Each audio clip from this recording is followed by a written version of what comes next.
Welcome to our PowerPoint module for the week of September 21st. And this week we're going to be talking about race and ethnicity in connection to health. Now, there has been a lot happening in the US relating to racial inequalities and also relating to racial disparities in health. So I hope that we get to discuss these things when we meet as a class. Um, for this module, I'm going to focus on defining race and then also giving examples of racism at different levels and how this relates to health. So as I said before, we're going to focus on defining race and then also defining racism at different levels, including systemic, institutional, and interpersonal. And then we're also going to talk, and not spend a whole lot of time on this in the module, but in our class, we're going to talk about the impacts of racism on health and how racism ultimately gets under the skin to have physiological impacts. As usual, you have your reading question that's due Monday night. You have your PowerPoint module due Tuesday night. We don't have any additional assignments due for this week, so it's just the reading question and the module. All right, so let's start with our opening question.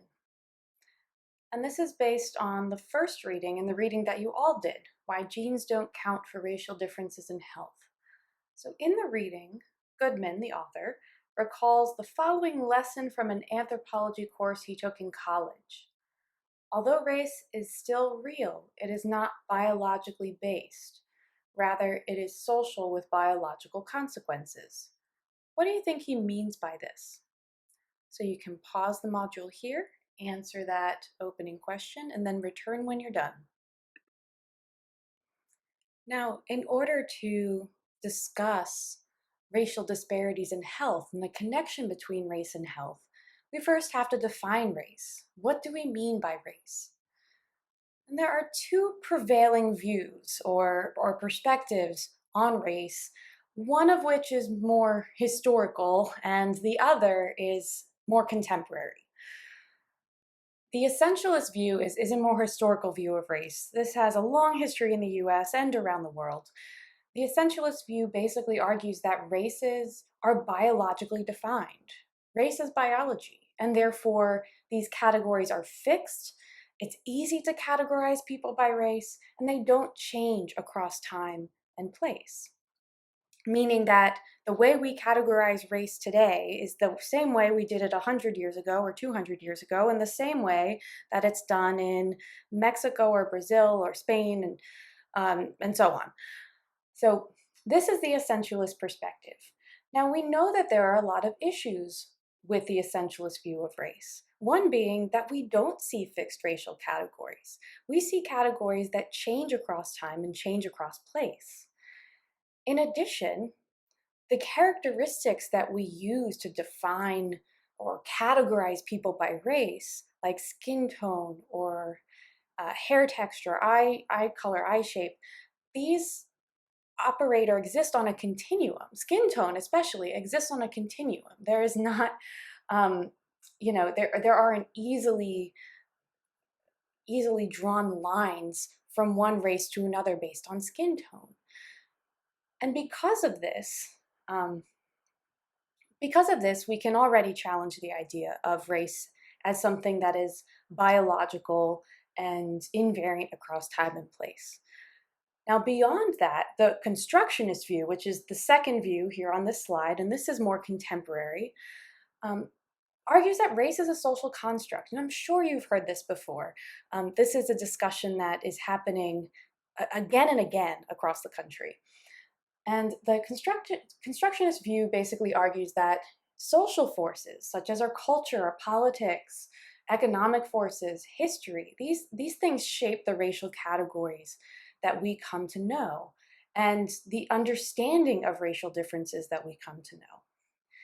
In addition, a constructionist view argues that categories and meanings of race are changing across time and place, and we see a lot of examples of this in the US.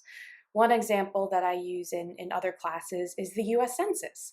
And if we look at the way in which race has been classified and the different types of classifications that exist in the census, we see a lot of change over time.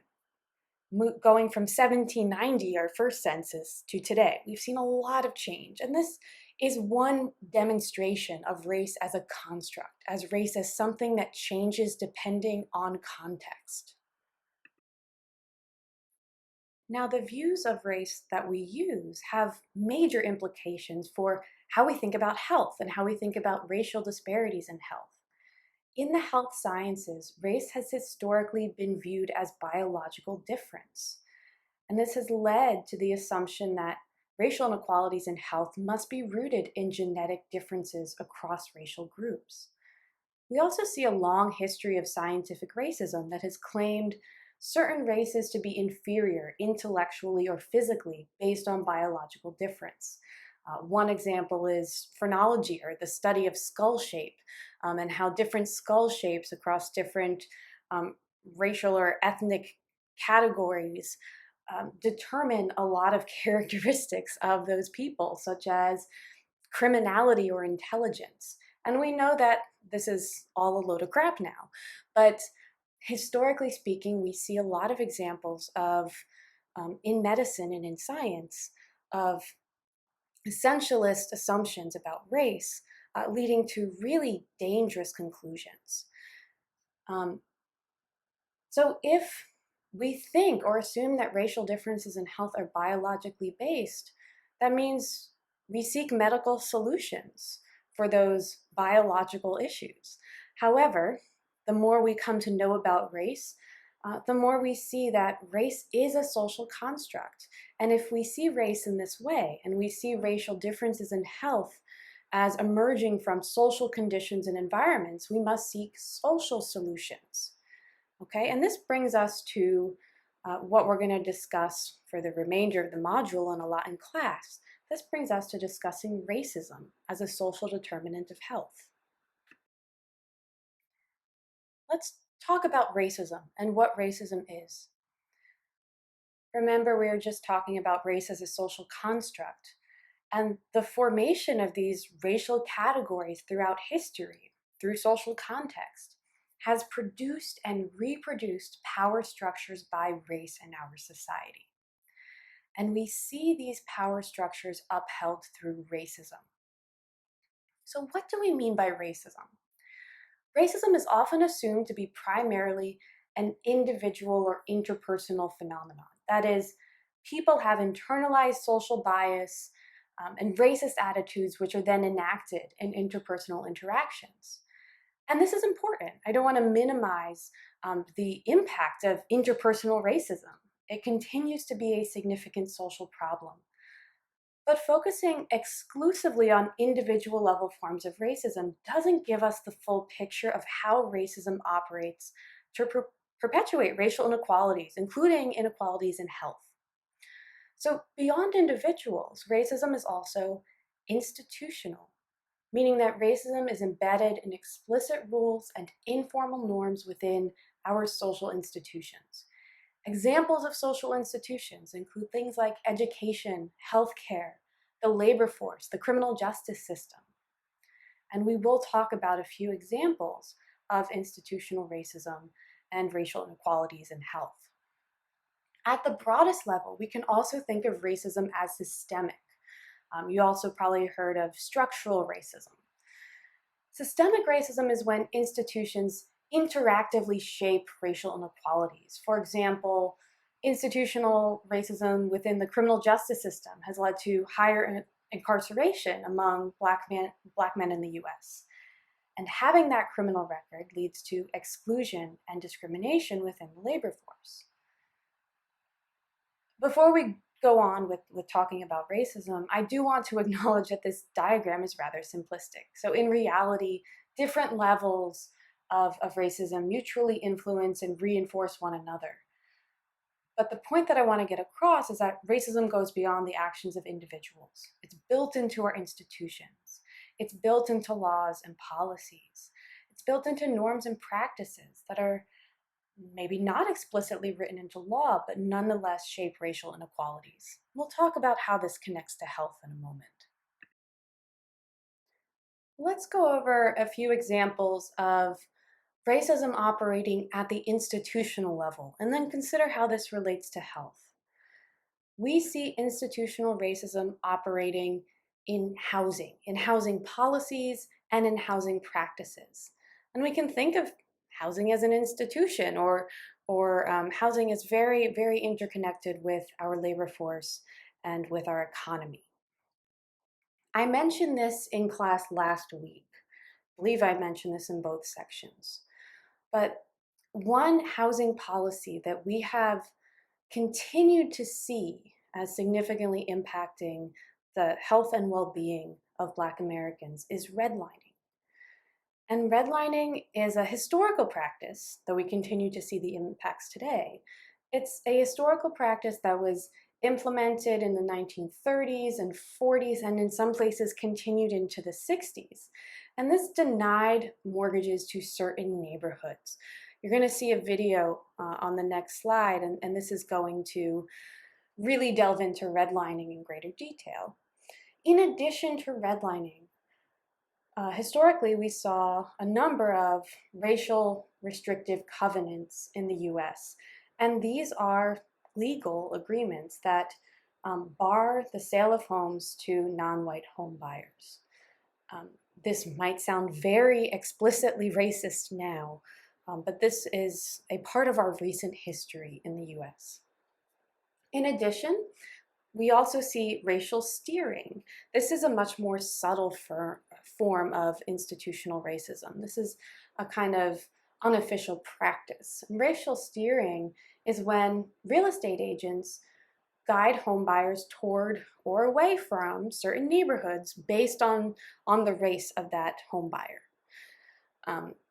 This is technically illegal today. However, we do continue to see these practices within real estate, where certain families or people of certain race are steered toward a certain neighborhood that matches their racial composition or their race. These are several housing policies and practices that may seem really disconnected from health. But in the next slide, I'm going to ask you to draw connections between housing and redlining and the health of the Black population in the US.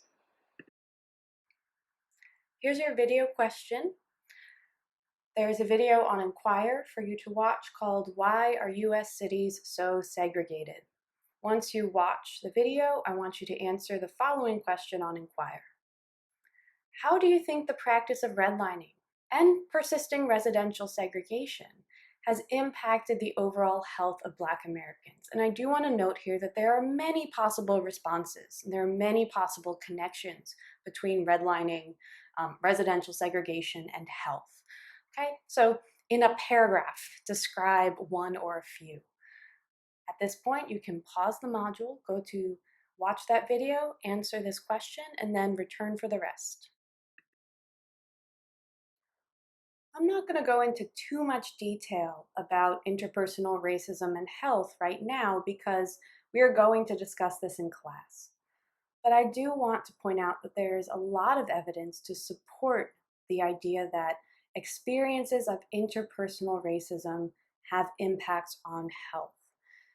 And you have read at least 2 articles that provide some empirical evidence for this week.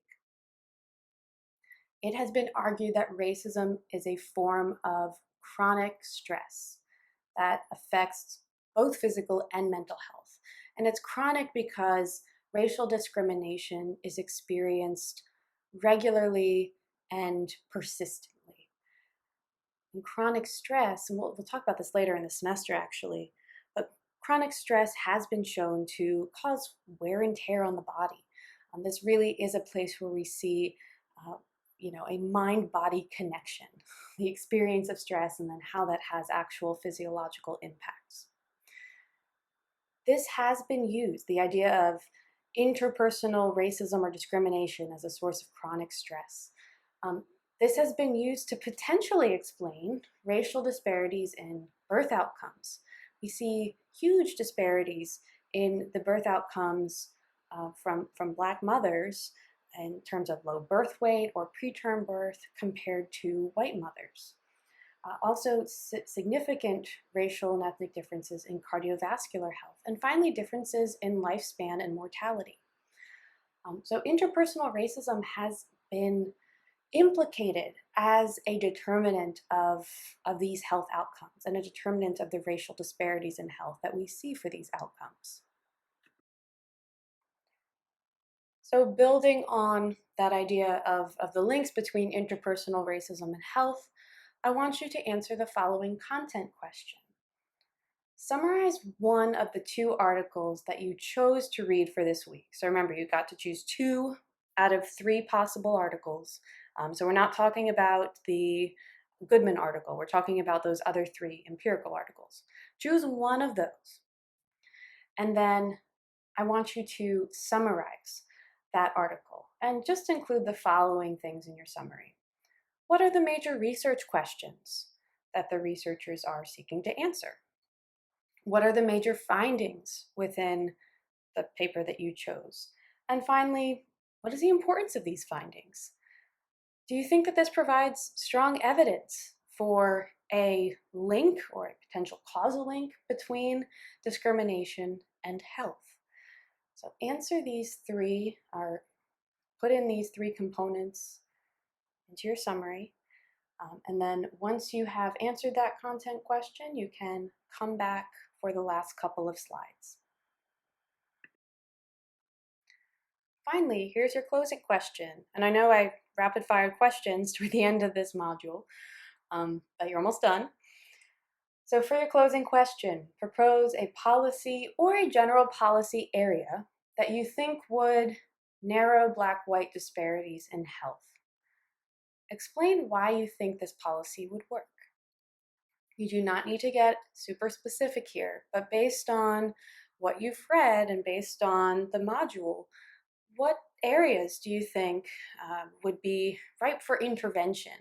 And why do you think intervening in this area would help to narrow racial disparities in health, specifically Black-white disparities? So you can pause here, answer this closing question, and then come back for the last slide. We've got one major change for our class this week. Remember that for those who have chosen and who prefer to be in class, we will be meeting in class on Wednesday. So that is only for those who have chosen to be in class. For those who have chosen not to be in class or who can't be in class, we will be meeting on Zoom on Friday during our regular class time. All right, so in class Wednesday, Zoom on Friday. We're going to discuss the 3 empirical articles, 2 of which you should have read. And I want you to come prepared to discuss those articles because you're going to be teaching them to the class. All right, I will see you in class.